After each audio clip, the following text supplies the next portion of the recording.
আর্থিক বিবরণী বিশ্লেষণ নিয়ে। আর্থিক বিবরণী বিশ্লেষণ মানে কি?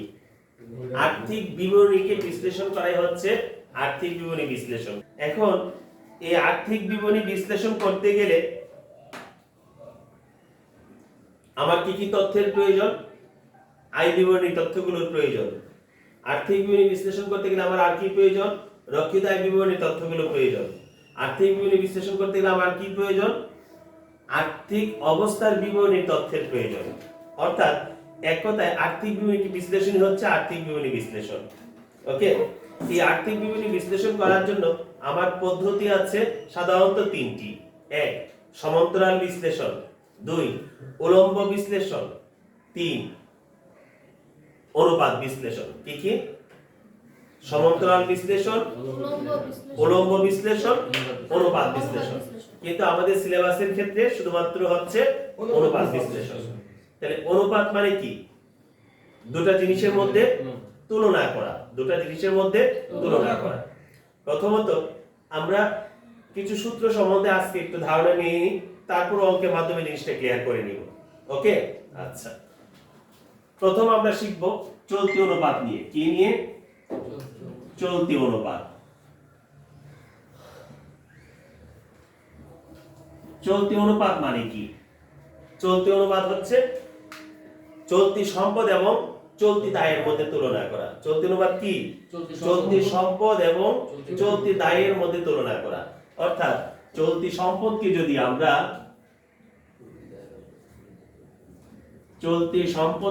আমরা চলতি দায় দিয়ে ভাগ করি, তাহলে আমরা কি পেয়ে যাই? চলতি অনুপাতটা পেয়ে যাই। অর্থাৎ একটা ব্যবসার মধ্যে চলতি দায়ের তুলনায় কতটুকু চলতি সম্পদ থাকতে হবে? চলতি দায়ের তুলনায় কতটুকু চলতি সম্পদ থাকতে হবে? চলতি দায় জিনিসটা কি? যে দায় এক বছরের মধ্যে পরিশোধ করতে হবে। আর চলতি সম্পদ কি? সম্পত্তি কি? যে সম্পদ এক বছরের মধ্যে নগদে রূপান্তর করতে হবে। ক্লিয়ার? আচ্ছা, এখন সাধারণত অনুমান করা হয় একটা ব্যবসায়ের চলতি অনুপাত অর্থাৎ 2:1 থাকা উচিত। এর আদর্শ মান 2 মানে কি? প্রথম হচ্ছে চলতি সম্পদ, অনুপাত মানে হচ্ছে ভাগ। মনে করো 2 অনুপাতের জন্য কি? ভাগ। আর 1, এই একটা হচ্ছে চলতি দায়, আর এই দুইটা হচ্ছে কি? চলতি সম্পদ। অর্থাৎ 1 টাকা চলতি দায়ের জন্য আমাকে ব্যবসার মধ্যে 2 টাকা চলতি সম্পদ রাখতে হবে। তার মানে বোঝা যাচ্ছে আমার দ্বিগুণ পরিমাণ চলতি সম্পদ প্রয়োজন। অর্থাৎ একটা ব্যবসার মধ্যে যদি মনে করো 1 লাখ টাকা আমার চলতি দায় আছে, তাহলে ওই প্রতিষ্ঠানে কত টাকা চলতি সম্পদ থাকতে হবে? 2 লক্ষ টাকা চলতি সম্পদ থাকতে হবে। কত থাকতে হবে? 2 লক্ষ টাকা চলতি সম্পত্তি আমার রাখতে হবে। তাইলে প্রতিষ্ঠানের দায় পরিশোধ ক্ষমতা ভালো। এখন 2 লাখ থেকে যদি আরো বেশিও হয় সমস্যা নেই, আমার দায় পরিশোধ ক্ষমতা ভালো। তবে আমরা বলতে পারি যদি দ্বিগুণের থেকে বেশি থাকে, তাহলে আমরা যতটুকু বেশি থাকে তাহলে আমরা ভাবি কি এই সম্পত্তিটা আমার অলস অবস্থায় পড়ে রয়েছে, এটা বিনিয়োগ করা হচ্ছে না। ক্লিয়ার? এখন যদি 2 লাখের নিচে হয়, অর্থাৎ 1 লাখ টাকা যদি চলতি দায় থাকে আর 2 লাখ টাকার নিচে যদি মনে করে 1,90,000 টাকা চলতি সম্পদ আছে, তাহলে এই প্রতিষ্ঠানের অবস্থাটা কেমন? সন্তোষজনক। এই প্রতিষ্ঠানের চলতি দায় পরিশোধ ক্ষমতা ভালো না, কারণ থাকতে হবে দ্বিগুণ সম্পদ। এটা চলতি অনুপাত কিভাবে কেন বের করা হয়, কিভাবে বের করতে হয় সেটা আমরা শিখে নিলাম, বা এর ধাত পর্যন্তটা কি, এটা কেন আমরা বের করব। এখন গাণিতিকভাবে আমরা যদি করি তাহলে লক্ষ্য করো কিভাবে করতে পারি। আমরা কাল্পনিক মাধ্যমে দেখাচ্ছি অঙ্কটা। ক্লিয়ার? প্রথমে আমরা এখানে চলতি সম্পদগুলি বের করে নিব। কি বের করব? একটু জায়গা বাদ রাখবো যেন মানটা করে আমরা করতে পারি। আমরা গণনা করে নিব। কি করব? গণনা। প্রথমে আমরা লিখব চলতি সম্পদ। চলতি সম্পদ বলতে আমরা কোনগুলিকে বুঝি? যে সম্পদগুলো 1 বছরের মধ্যে নগদে রূপান্তর করা যায়। যেমন প্রথমে হলো নগদান বা নগদ টাকা। কি বলো? নগদ আছে মনে করো 50,000 টাকা। ব্যাংক চলতি সম্পদ না? ব্যাংক মনে করো আছে 50,000 টাকা। তারপর কি? প্রাপ্য হিসাব, আমরা যার কাছে টাকা পাবো অনুমান করি 1 বছরের মধ্যে টাকাটা পাবো, তাহলে প্রাপ্য হিসাবটা কি? চলতি সম্পদ। আমরা লিখলাম প্রাপ্য হিসাব, মনে করে লিখলাম 10,000 টাকা। প্রাপ্য নোট অর্থাৎ আমরা টাকা পাবো যেটা লিখিত দলিলে আছে, প্রাপ্য নোট মনে করা আছে 20,000 টাকা। ওকে, তারপর আর কি হইতে পারে? মজুদ পণ্য। এই মজুদ পণ্যটা কোনটা? সমাপনী মজুদ পণ্য না প্রারম্ভিক মজুদ পণ্য? নো স্যার, প্রারম্ভিকটা হচ্ছে ব্যয়, সমাপনী মজুদ পণ্য। মজুদ পণ্য লেখাটা থাকলে সবসময় কোনটা বুঝতে হবে? সমাপনী মজুদ পণ্যটা। তো সমাপনী মজুদ পণ্য আছে মনে করে 40,000 টাকা। ওকে, আর কি থাকতে পারে চলতি সম্পদ বলো? অগ্রিম যে কোনো ব্যয়,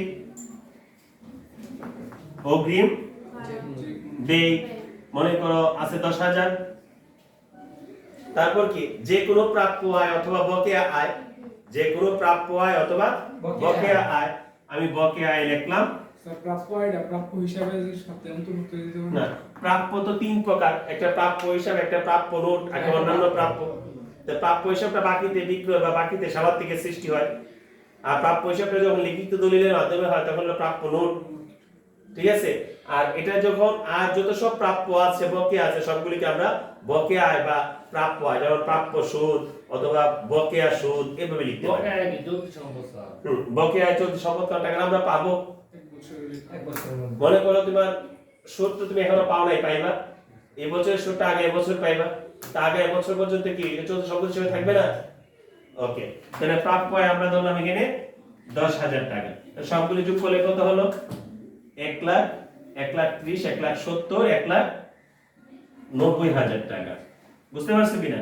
তাহলে আমার মোট চলতি সম্পদ বের হয়ে গেছে। এখন আমরা কি বের করব? গণনা নিচে, তোমরা নিচে নিচে করবে, আমি এই জায়গায় করে দিচ্ছি। সে চলতি দায়, চলতি দায়। চলতি দায় মানে কি? যে দায়টা 1 বছরের মধ্যে পরিশোধ করতে হবে। মনে থাকো? তাহলে চলতি দায়ের মধ্যে কি থাকতে পারে? প্রথমে আমি লিখলাম ব্যাংক জমাতিরিক্ত। এই জিনিসটা বুঝো কিনা? ব্যাংক জমাতিরিক্ত অর্থাৎ ব্যাংকে চলতি হিসাবের মানে চলতি হিসাবের এগেইনস্টে আমরা যে লোনটা তুলি, আমরা যে ঋণটা করি, সেটাই হচ্ছে ব্যাংক জমাতিরিক্ত। বুঝতে পারছো? তাহলে ব্যাংক জমাতিরিক্ত টাকাটা আমরা অনুমান করি 1 বছরের মধ্যে পরিশোধ করতে হবে। তাই ব্যাংক জমাতিরিক্ত ধরলাম 20,000 টাকা। ঠিক আছে? এবং প্রদেয় হিসাব চলতে দেয় না? প্রদেয় হিসাব ধরলাম 10,000। প্রদেয় নোট আমরা ধরলাম 10,000। অগ্রিম আয় না লিখে আমরা লিখব অনুপার্জিত আয়। আগে ছিল অগ্রিম, এখন আর অগ্রিম শব্দটা নাই, এখন অনুপার্জিত। অনুপার্জিত বা আনান রেভিনিউ ধরলাম আমি 20,000। আর কি হতে পারে? বকেয়া ব্যয় বা প্রদেয় ব্যয়, তাই না? বকেয়া ব্যয় ধরলাম 50,000। ক্লিয়ার? বকেয়া ব্যয় ধরলাম 50,000। তো সব মিলে আমার কত হলো? 70, 80, 1 লাখ, 1,10,000 টাকা। বুঝতে পেরেছো? এখন স্যার এই মানগুলি যদি আমরা এখানে বসাই দিই, চলতি সম্পদ কত? 1,90,000 টাকা। চলতি দায় কত? 1,10,000। তো কাটাকাটি করলে কত আসবে মান একটু দেখো তো। এটা অনুপাত বের করতে হবে। হ্যাঁ, এইগুলি এইভাবে আমরা বের করতে হবে। একটা আর্থিক বিভিন্ন ডাটা দেওয়া থাকবে, এর থেকে চলতি অনুপাত চাইবো, অন্য যে সব অনুপাত চাইবো আমাকে করতে হবে। কত বের করব? রেও করেছিল 1.7 কত? 1.7। লক্ষ্য করো, এই 1.73 1.73 মানে কি? এটা কাটাকাটি করলে উপরে 1.73 না, আর ভাগের জন্য অনুপাত, আর নিচে 1 আছে না, 1। বুঝছো? মনে করো জিনিসটা কাটাকাটি করলে আমি কাটাকাটি করে 1.73 উপর আসছে, আর এদিকে এক আর নিচে 1 আছে না, তাহলে এটা ভাগ মানে অনুপাত 1 হইছে। অর্থাৎ 1 টাকা চলতি দায়ের জন্য আমার ব্যবসায়ের মধ্যে 1 টাকা মানে 7-3 পয়সা কি আছে? চলতি সম্পদ আছে, যা ব্যবসায় দায় পরিশোধ ক্ষমতা ভালো না। কেমনে বুঝলাম ভালো না? দ্বিগুণ থাকতে হবে, দ্বিগুণ বা তার অধিক থাকতে হবে।